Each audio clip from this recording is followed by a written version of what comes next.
Welcome to the Big Wheel of Birth, guys. I'm Alice Turner, doula, childbirth educator, and we are going to cover the topic that the wheel chooses today. So let's see what we get.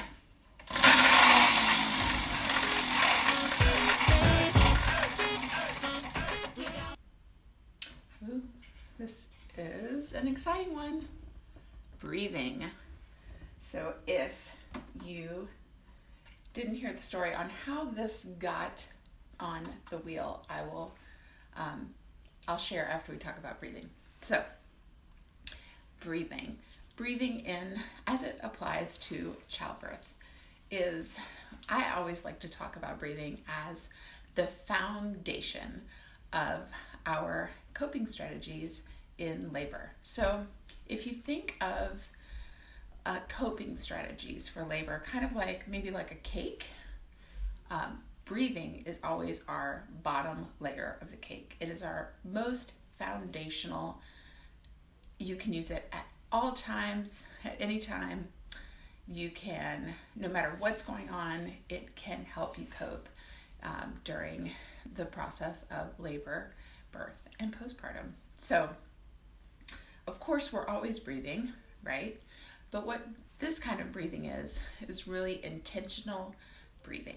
And as a Lamaze educator, I am particularly excited about breathing. That was a foundation of Lamaze when Lamaze really got started. Nowadays, Lamaze teaches all different types of methods and really has a great curriculum that I enjoy teaching. But breathing has always been the foundation of it. And my favorite type of breathing to teach is slow, intentional breaths. A lot of times when we're anxious or nervous or scared about things, we do a couple things. We either hold our breath and we don't even realize it until we need that air and have to breathe out, or we do a lot of little shallow breathing, kind of short breaths, and neither of those are good at calming our nervous system and relaxing our body. And so when you think about using breath for labor and coping in childbirth, I want you to think about really filling up your lungs nice and full and slowly, pausing for a second, and then exhaling slowly. Now, I get this question a lot, and it's, do I breathe out of my nose or my mouth? And my answer is really whatever is comfortable for you. Some people are more comfortable with nose or mouth, and whatever works. And you can change it up. A lot of times I like to breathe in through my nose and out through my mouth in labor, and practicing for childbirth. And teaching childbirth, when you blow out with your mouth, I feel like you have a little bit of more control of the slowness of the exhale. So what it looks like, and you can kind of put your hands here just to feel what it feels like to really expand your lungs and take a big deep breath in. So what it would be inhale. Pause.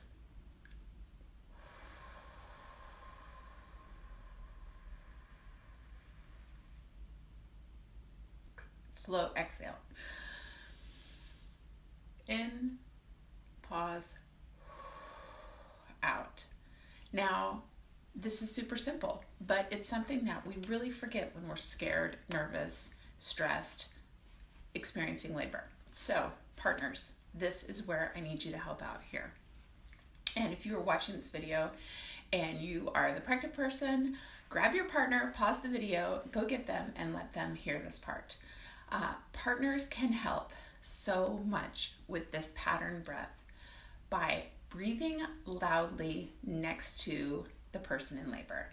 So what breathing loudly looks like might be like a big sniff, a big blowout.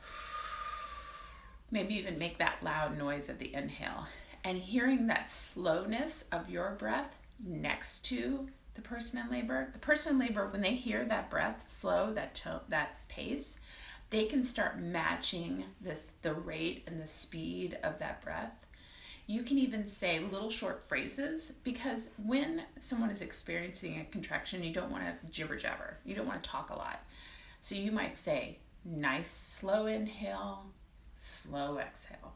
So just very short phrases. So partners, pay attention when the contractions are coming. Is she holding her breath? If you feel like she's holding her breath, you yourself might make a loud just to remind her to exhale, to let go of that breath. You could do something like this, just to remind. Now, again, this is great at any time in labor. That is your foundational tool. So even if you are in a C-section, yes, you might not be experiencing pain, but you're certainly experiencing oftentimes anxiety, fear, and a breath needs to be paid attention. It can be a really great coping strategy. Even if you are using other techniques, say you're using water, you are on a birth ball, we always have that breathing, that nice slow breath. You can also do patterned breath, which might be like a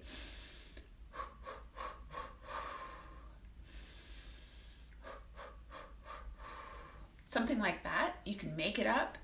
Sometimes those little rhythms, those little patterns are stuff that we can grab onto and really use for coping in labor.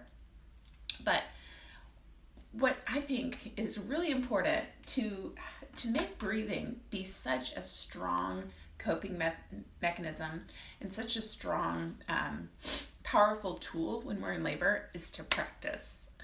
Practice some of this before you go into labor. So, and you can always practice with your partner too, just like, let's just do some slow breathing. Okay, it's gonna feel weird maybe to just sit around and practice these long breaths, but I don't know about you, the more I practice, the better I am. I mean, if I haven't played piano in 10 years and I sit down and play the song 10 times through, I'm gonna be better at the 10th time than I was at the first, right? Just do some practicing. I recommend, if there's some kind of activity you like, I'm going to say a bath. Say you like to take a bath. Practice that breathing in your bath. Say, I'm going to do 10 long breaths in and 10 in and outs. And get that feel of the rhythm of it and the power of it.